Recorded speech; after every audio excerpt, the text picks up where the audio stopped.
ಬೆಂಗಳೂರಿನಲ್ಲಿ ಮತ್ತೊಂದು ಅಗ್ನಿ ಅವಘಡ ಸಂಭವಿಸಿದೆ. ಬೆಂಗಳೂರಿನಲ್ಲಿ ಪ್ಲಾಸ್ಟಿಕ್ ಗೋದಾಮು ಶೆಡ್ನಲ್ಲಿ ಬೆಂಕಿ ಅವಘಡ ಸಂಭವಿಸಿದೆ. ಬೆಂಗಳೂರಿನಲ್ಲಿ ಪದೇ ಪದೇ ಅಗ್ನಿ ಅವಘಡಗಳು ಸಂಭವಿಸ್ತಾ ಇದೆ. ಗೋದಾಮು ಪಕ್ಕದ ಜಾಗದಲ್ಲಿ ನಿಲ್ಲಿಸಿದಂತ ಆಟೋಗಳು ಸಂಪೂರ್ಣವಾಗಿ ಬೆಂಕಿಗೆ ಆಹುತಿಯಾಗಿದೆ. ನಾಯನಹಳ್ಳಿ ಸಮೀಪದ ಗಂಗೊಂಡನಹಳ್ಳಿ ಬಳಿ ನಡೆದಿರುವಂತಹ ಘಟನೆ ಇದು. ತಡರಾತ್ರಿ ಈ ಘಟನೆ ಸಂಭವಿಸಿದೆ.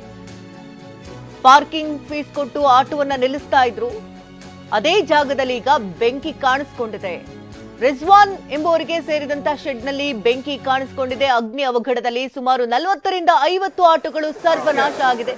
ಸ್ಥಳಕ್ಕೆ ಈಗಾಗಲೇ ಅಗ್ನಿಶಾಮಕ ದಳದ ಸಿಬ್ಬಂದಿ ದೌಡಾಯಿಸಿ ಬೆಂಕಿ ನಂದಿಸುವಂತಹ ಕಾರ್ಯ ಕೂಡ ಮಾಡ್ತಿದ್ದಾರೆ. ಶಾರ್ಟ್ ಸರ್ಕ್ಯೂಟ್ನಿಂದ ಬೆಂಕಿ ಕಾಣಿಸಿಕೊಂಡಿರುವಂತಹ ಶಂಕೆ ಇಲ್ಲಿ ಪ್ರಾಥಮಿಕವಾಗಿ ಮೇಲ್ನೋಟಕ್ಕೆ ಕಾಣಿ ಬರ್ತಾ ಇದೆ. ದೃಶ್ಯಗಳಲ್ಲೂ ಕೂಡ ನೀವು ಗಮನಿಸ್ತಾ ಇದ್ದೀರಿ, ಬೆಂಕಿಯ ಕೆನ್ನಾಲಿಗೆ ಯಾವ ಮಟ್ಟಕ್ಕೆ ಚಾಚಿದೆ, ಹಾಗೆ ಸಂಪೂರ್ಣವಾಗಿ ಬೆಂಕಿ ಯಾವ ರೀತಿ ಆವರಿಸಿಕೊಂಡಿದೆ ಅಂತ ನೋಡ್ತಾ ಇದ್ರಿ. ಒಂದಲ್ಲ ಎರಡಲ್ಲ, ಬರೋಬ್ಬರಿ 40 ರಿಂದ 45 ಆಟೋಗಳನ್ನ ಅಲ್ಲಿ ನಿಲ್ಲಿಸಲಾಗ್ತಾ ಇತ್ತು. ಅಂದ್ರೆ ಒಂದು ಶೆಡ್ ರೀತಿಯಲ್ಲಿ ಮಾಡಲಾಗಿತ್ತು. ಅದೇ ಶೆಡ್ ನಲ್ಲಿ ಪ್ರತಿನಿತ್ಯವೂ ಕೂಡ ಆಟೋವನ್ನ ಅಲ್ಲಿ ನಿಲ್ಲಿಸ್ತಾ ಇದ್ರು. ಶಾರ್ಟ್ ಸರ್ಕ್ಯೂಟ್ ನಿಂದ ಕಾಣಿಸಿಕೊಂಡಂತ ಬೆಂಕಿ ಇಡೀ ಶೆಡ್ ಅನ್ನ ಸಂಪೂರ್ಣವಾಗಿ ಆವರಿಸಿಕೊಂಡಿದೆ. ಬೆಂಕಿಯ ಕೆನ್ನಾಲಿಗೆ ಇಡೀ ಶೆಡ್ ಅನ್ನ ಆಹುತಿ ಪಡ್ಕೊಂಡಿದೆ. ಅಗ್ನಿಶಾಮಕ ದಳದ ಸಿಬ್ಬಂದಿ ಕೂಡ ಅಲ್ಲಿ ದೌಡಾಯಿಸಿ ಬೆಂಕಿ ನಂದಿಸುವಂತಹ ಕಾರ್ಯಕ್ಕೆ ಮುಂದಾದ್ರು. ಆದ್ರೂ ಕೂಡ ಬೆಂಕಿ ತಹಬದಿಗೆ ಬರದಂತಹ ಪರಿಸ್ಥಿತಿ. ಯಾಕೆಂದ್ರೆ 40 ರಿಂದ 45 ಆಟೋಗಳು ಅಲ್ಲಿ ಬೆಂಕಿಗೆ ಆಹುತಿಯಾಗಿರುವಂತಹ ದೃಶ್ಯಗಳು ಮತ್ತೊಂದು ಬದಿಯಲ್ಲಿ ನೋಡ್ತಾ ಇದ್ದೀರಿ.